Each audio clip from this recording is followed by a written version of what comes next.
Good evening and welcome to Punished for Protecting. I'm your host, Francesca Amato Banfield.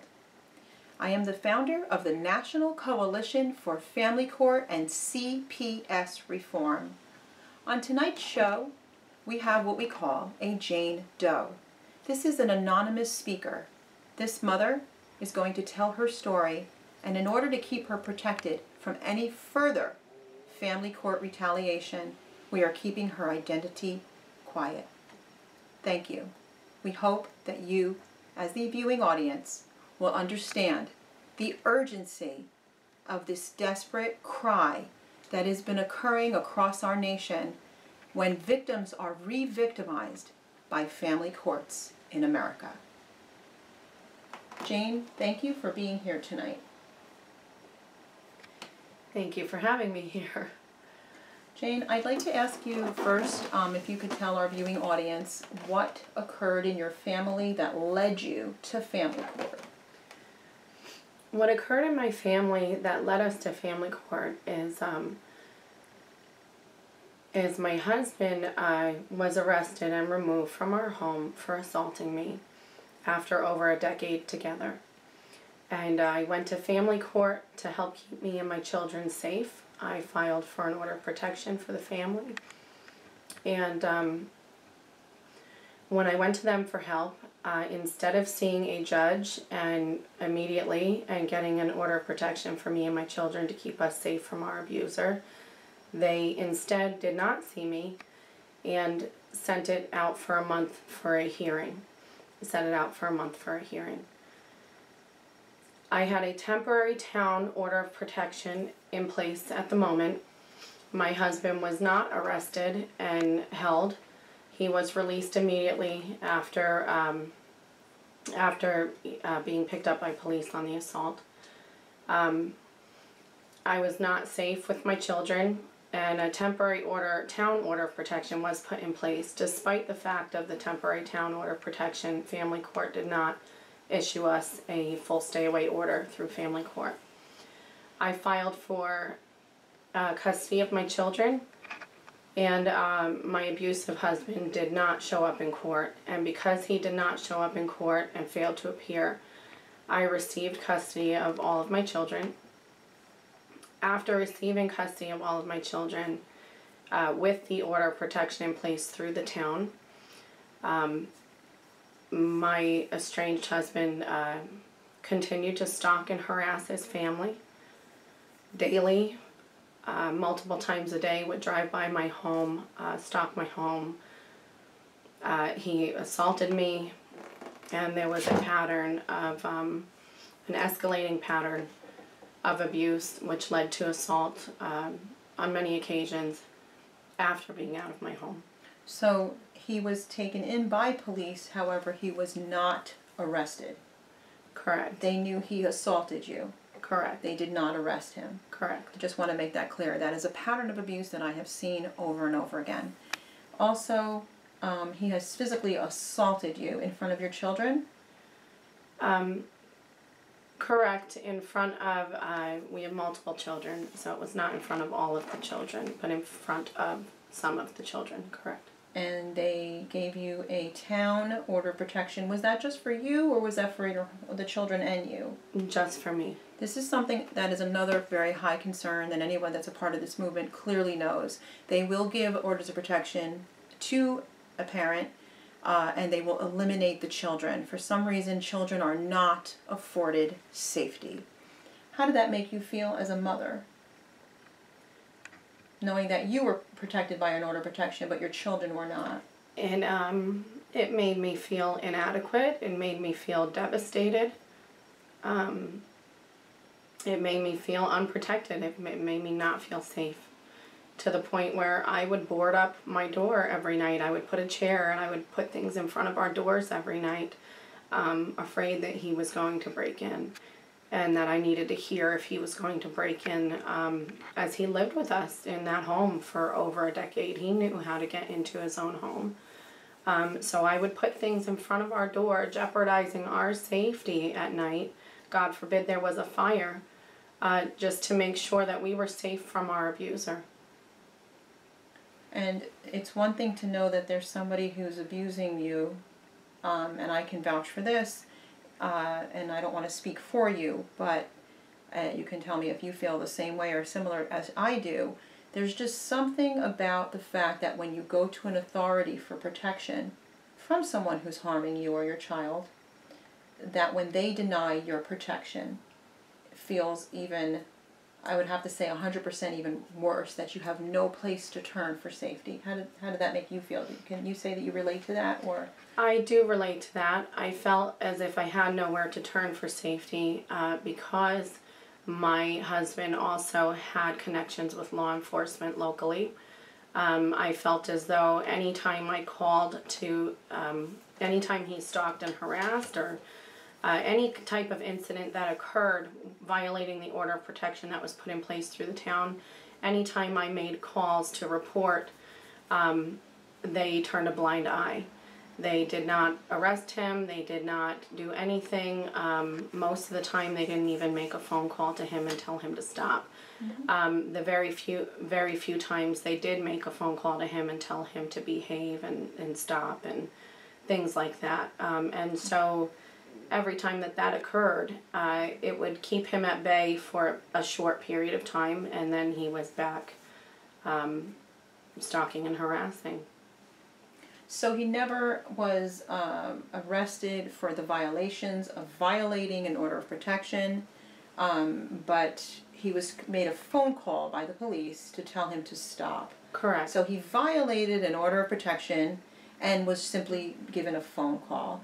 However, I know of many mothers in Ulster County who have been given false orders of protection, and if they blink the wrong way, they throw them in jail. I wonder what that standard might be.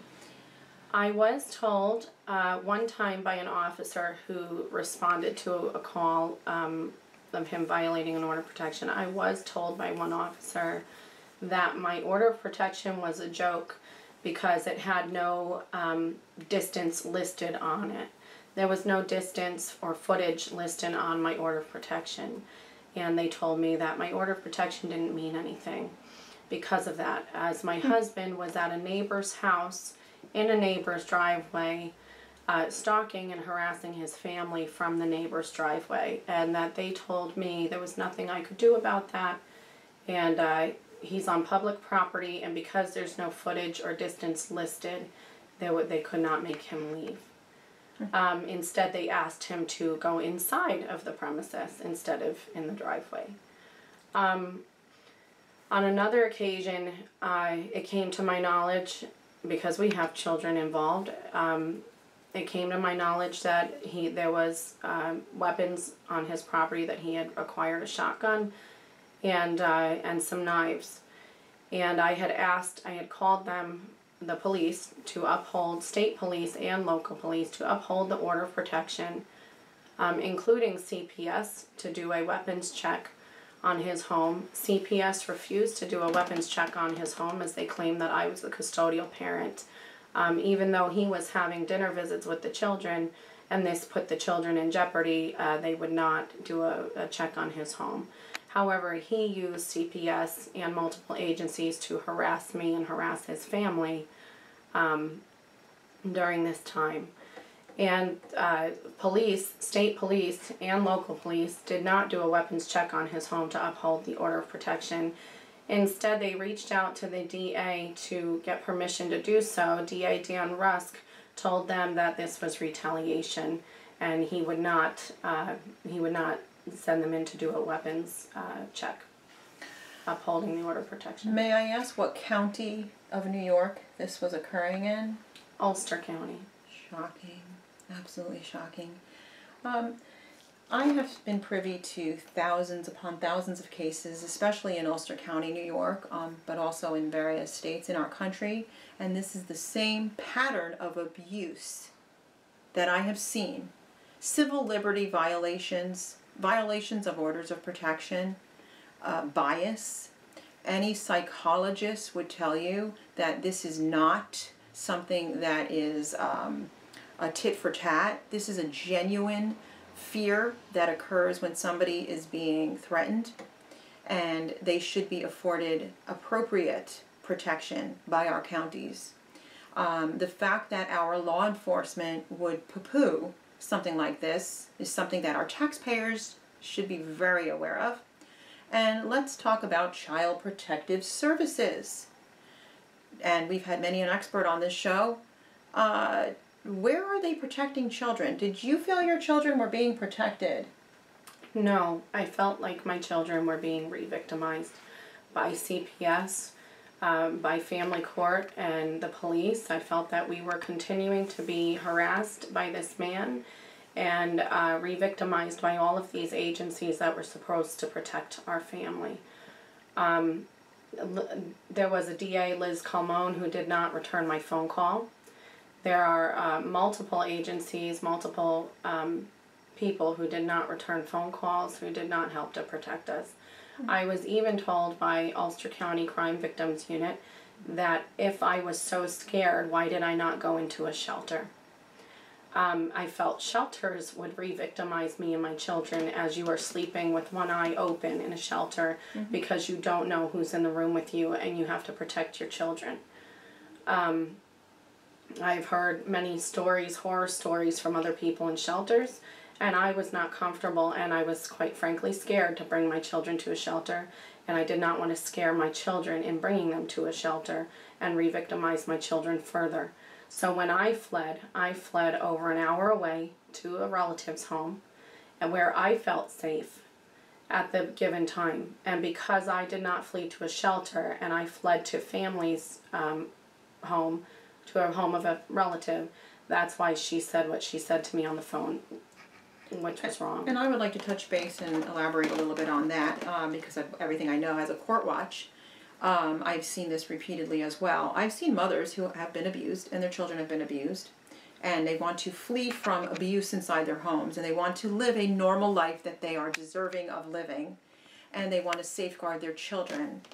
And they're told to go to a shelter. They go to a shelter, which is not really where they belong. They belong in a good, healthy, safe home. They didn't ask for this. They go into the shelter, and then the judge gives the children to the father who abused them because they're now living in an unsafe shelter. So a woman is placed between a rock and a hard place. Secondly, you just finished saying that you went to a family's, which I would feel would be the most appropriate because you'd feel safer to be around family and to know that there are other adults that are safeguarding their own homes, and it may give a witness to what you're experiencing. I think you made an excellent choice as a discerning mother. Also, not going to a shelter and wanting to protect your children is exactly what a mother is supposed to do. So again, you did an excellent job in making that decision. I also know of many a mother who have lost their children completely because they went to a domestic violence shelter. And I agree with you with all the venues that you just discussed because I've seen it over and over again. I don't know what they're doing in these positions of power. I think they push a pen all day long and go out and get some Dunkin' Donuts. Also, to make it clear, I went to the residence that I fled to, my relative is a retired law enforcement officer himself. And that made me feel safe. Sure. I knew that my husband, if he was going to come over and mess up with any of us on that property, the appropriate measures would be taken because of my relative's law enforcement history. However, it is a shame that the local law enforcement in Ulster County did not do their jobs in protecting my family, me and my children. And I can vouch for that, and I've seen it repeatedly. I've seen child after child after child, day after day, week after week, month after month, and even year after year remain in highly abusive situations where Ulster County, New York, and other counties and states, but primarily Ulster, has been given extensive evidence of all sorts of abuse, and they don't do a single thing. Do you know what they say? It's not our jurisdiction. I never knew that child abuse of any kind or domestic violence had to be a special department. Thank you very much for giving your story. I don't want you to give too much further of your story to protect your identity, so we're not going to get into your family court situation any further. I would also like to say I was one going to say more if there's thing. something else if you wanted to add. The one more thing I wanted to add that came to mind is during my situation when I was reaching out to law enforcement, local law enforcement for help, my husband had reached out to them to, basically harass me, and they came out to my home one evening. When that happened, I had reached out to contact the officers back as I was not home. My neighbor told me that they were at my house and looking around. I had reached out to the local police department to find out what was going on, and I had Francesca on the line with me, being my advocate. They blacklisted her, and they refused to speak to her and refused to speak to me because she was on the phone with me. And that, to me, was a big red flag. That was very upsetting to me that they refused to help me and refused to speak to me because of Francesca, and that they refused to speak to Francesca. If the law enforcement had nothing to hide, then they would have no problem speaking to her, an advocate, on the phone. And that, again, is a civil rights liberty violation. That is your tax dollar that goes into our law enforcement that is there to serve and protect people from domestic violence and child abuse, and instead they did this and they did this. I don't think that's very nice. No. Is there anything else you'd like to add? It was not very nice. And quite frankly, it was another incident that showed me that they were not going to protect me and my children. So I have very high respect for our law enforcement in our country. Matter of fact, I was raised to respect judges and law enforcement and to live a good, clean life. Sadly, in our country, many people are in positions of power today that I no longer have respect for. And it's quite sad that we have to live this way. It's quite sad, and I hope that I am giving you, the viewer, and those of you who have been victimized by family court, by domestic violence, who have had no remedy to protect your children, a voice. And that is what this show is for. So if you'd like to be on our show, whether you be, I don't like the word victim, but be a survivor, whether you be someone who has been a good parent, mother or father, to your children and cannot protect them, whether you are law enforcement, because I've had police on my show, judges, domestic violence experts of any kind that are pertaining to this situation that is a crisis in our nation. We would love to have you and would love to interview you. You can do so by filling out the contact form on my website, www.punished4beingaparent.com. Thank you very much, Jane Doe, and I'm sorry for what you've been through, and my prayers are with you. Thank you.